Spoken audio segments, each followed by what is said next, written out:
The diaphragm is a sheet of muscle that never stops moving. It drives our respiration, but it also serves as a critical structural barrier, dividing the low-pressure environment of the thorax from the high-pressure environment of the abdomen. This diagram details the gateway between these two zones. On the left is the normal anatomy of the esophageal hiatus, where the esophagus passes through the diaphragm. Notice how the diaphragm firmly hugs the lower esophageal sphincter, which sits securely at this anatomical pinch point. But this specific intersection is vulnerable to mechanical failure. When the strict integrity of the esophageal hiatus breaks down, structures from below can push upward. This is a hiatus hernia. Specifically, it involves the herniation of the stomach through the widened hiatus and directly into the thoracic cavity. Moving the stomach into the chest alters the pressure dynamics of the entire gastroesophageal junction, compromising its mechanical ability to close. Clinicians recognize several variations of this herniation, categorized by exactly how the anatomy displaces through the defect. Pinpointing the exact mechanics of the protrusion is the required first step for an accurate clinical diagnosis and effective treatment. The clinical classification system divides hiatus hernias into 3 distinct types based on their structural presentation. Type 2 is the paraesophageal, or rolling hernia. Here, the gastroesophageal junction remains anchored in the abdomen, but the gastric fundus rolls up through the hiatus. Type 3 is the mixed type. It combines both mechanics, with the junction and the fundus herniating simultaneously. Then we have Type 1, the sliding or axial hiatus hernia. Type 1 dominates the clinical landscape, accounting for more than 80%. Mastering the intricate pathology of the gastroesophageal junction means deeply studying the specific mechanics of the Type 1 sliding defect. Strictly speaking, the Type 1 sliding variant defies the standard definition of a hernia. First, it does not produce a typical hernial sac. Second, and more importantly, it involves the unique status of the phrenoesophageal membrane. As the stomach pushes upward, this membrane stretches significantly, but it remains fully intact.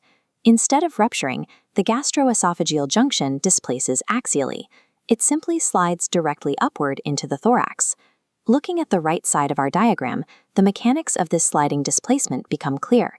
The directional arrows show the gastroesophageal junction forced entirely into the chest cavity. This axial shift pulls the lower esophageal sphincter out of its normal position, compromising its competency. Without the structural support of the diaphragm, the sphincter loses the physical pinch it relies on to prevent retrograde flow. Because the anatomy freely slides, the stomach may spontaneously reduce back into the abdomen, making it a transient target that disappears during a resting state. Capturing a transient sliding defect requires a diagnostic approach that actively provokes the anatomy to fail. Visualizing an anatomical defect that slides back and forth presents a specific challenge. The gold standard initial investigation is the barium meal xray, a contrast radiographic study. This is a barium meal xray demonstrating a confirmed Type 1 sliding hernia. The line of the diaphragm sits lower in the image, while the bright white barium clearly pools in the herniated stomach pouch above it. Achieving this clear image requires active provocation through precise patient positioning. The protocol begins by turning the patient into a semi-prone position on their right side. Next, the examination table is tilted head down into a strict 20-degree Trendelenburg position. In this orientation, gravity forces the barium to regurgitate and fill the potential hernial space. Crucially, this regurgitation must occur on its own, without the aid of any additional applied abdominal pressure. Once the structural defect is definitively confirmed radiographically, clinicians then turn to a direct internal assessment using an endoscope. This endoscopic photograph provides direct visual evidence of the failure. The black tube in the center is the retroflexed endoscope, looking back up at itself.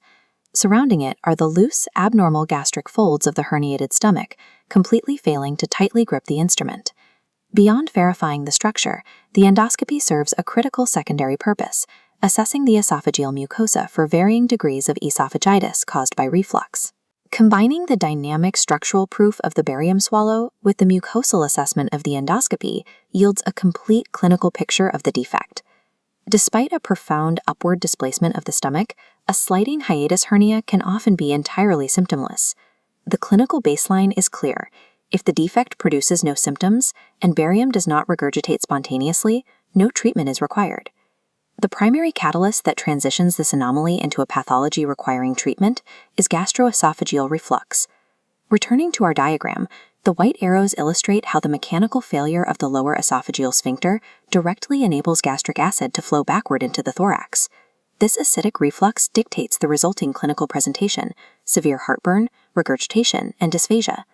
Therefore, the treatment of a symptomatic type 1 hiatus hernia is identical to the treatment of gastroesophageal reflux disease. While extensive herniations might eventually require a keyhole or robot-assisted surgical repair, the frontline approach relies on pharmacological management of the acid reflux itself. The presence of a sliding hernia is an anatomical anomaly.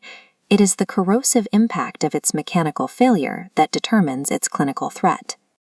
Hiatal hernias are highly common, but they are not a single uniform disease. Roughly 90% of all cases are classified as type 1, or sliding hernias.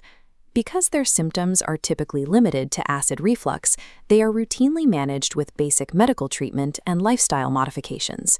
But the remaining 10% of cases present a completely different clinical scenario. This is the type 2 paraesophageal, or rolling hernia. Look at these barium swallow radiographs. On the left, a sliding hernia shows a small stomach portion slipping evenly above the diaphragm.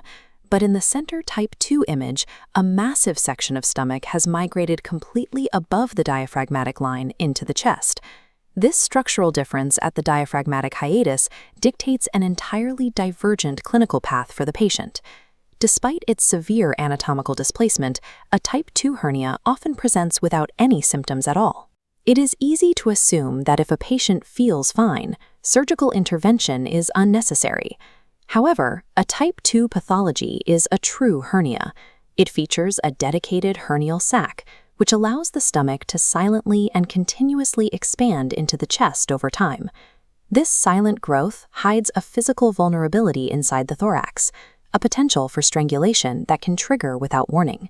This risk changes the treatment goals. While a type 1 hernia is managed based on the patient's symptoms, a type 2 hernia is managed based on its anatomical potential for sudden complication. To understand why this happens, we have to look at the anatomy of the diaphragmatic hiatus, the opening where the esophagus normally meets the stomach at the esophagogastric junction. This diagram illustrates a type 2 paraesophageal hernia. The exact structural failure is a ruptured phrenoesophageal membrane. Notice the gastroesophageal junction. Unlike a sliding hernia, it remains firmly anchored in its normal intra-abdominal position below the diaphragm. Because the junction's sphincter mechanism stays intact below the diaphragm, patients rarely experience the classic acid reflux associated with hiatal hernias. Instead, the fundus of the stomach physically rolls up through the left anterolateral portion of the hiatus, squeezing upward alongside the esophagus. The anchored esophagogastric junction masks the severity of the disease. It prevents reflux symptoms while simultaneously allowing the top of the stomach to herniate freely into the chest cavity. Diagnosing this specific structural defect often begins with a simple chest X-ray, which will reveal an abnormal air fluid level sitting in the mediastinum right behind the heart. To confirm the diagnosis, clinicians use a barium swallow. Looking at the central panel of this barium swallow, our primary objective is pinpointing the esophagogastric junction. The blue arrow points to the junction safely anchored below the diaphragm, while the yellow arrow highlights the massive stomach trapped above it. Once identified, we must rule out internal mucosal abnormalities before moving to the operating room. This requires a preoperative flexible Fibreoptic gastroesophagoscopy to inspect the internal lining directly. Radiographically mapping the junction's location is the absolute dividing line between a case requiring medical management and one demanding surgery. Inside the chest, the herniated gastric pouch continues expanding upward, taking up space in the thorax and physically pressing against the outside of the distal esophagus. The sheer mass of the stomach creates intense external compression on the lower esophageal tube. If mechanical symptoms do surface, they manifest as a distinct set of digestive disturbances: fullness after small meals, feelings of early satiety, and difficulty swallowing. Because the stomach is trapped out of its normal position, fluid and partially digested food begin to experience severe stasis inside the incarcerated pouch. This chronic stasis causes trapped gastric acid to erode the inner mucosa of the stomach wall. Returning to the radiographic evidence, this stasis frequently results in a chronic gastric ulcer located just above the diaphragm line, known clinically as a riding ulcer, which is highly prone to massive internal bleeding. The absence of acidic reflux allows the hernia to quietly grow large enough to cause severe structural and mucosal decay, long before the patient realizes something is wrong. Left untreated, these specific hernias can achieve massive proportions inside the thoracic cavity, but the entry point at the diaphragmatic hiatus remains narrow, creating a dangerous pinch point that incarcerates the stomach tissue. The trapped air and fluid create distinct acoustic symptoms. On auscultation, physicians can often hear audible gurgling or splashing noises in the patient's chest right after a meal. Under this localized pressure, the inflamed riding ulcer faces an immediate risk of perforating directly into the chest cavity. The hiatus acts as an unyielding choke point, slowly turning a benignly expanding pouch into a pressurized, incarcerated hazard. The ultimate fatal risk of a type 2 hernia is gastric volvulus. Because the stomach is highly mobile, it can physically twist on its axis, creating a complete mechanical obstruction.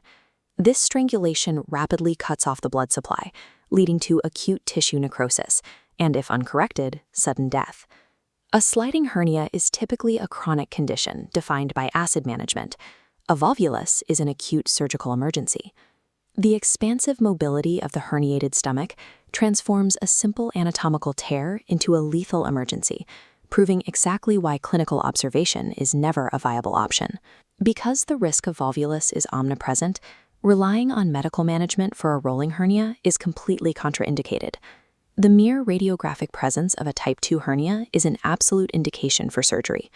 While an abdominal approach is possible, the majority of surgeons prefer a thoracic approach, as the large herniated mass is often heavily adhered to surrounding structures deep in the mediastinum.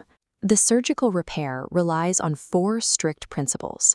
First, the hernia is reduced, pulling the stomach into the abdomen. Second, the hernial sac is eliminated.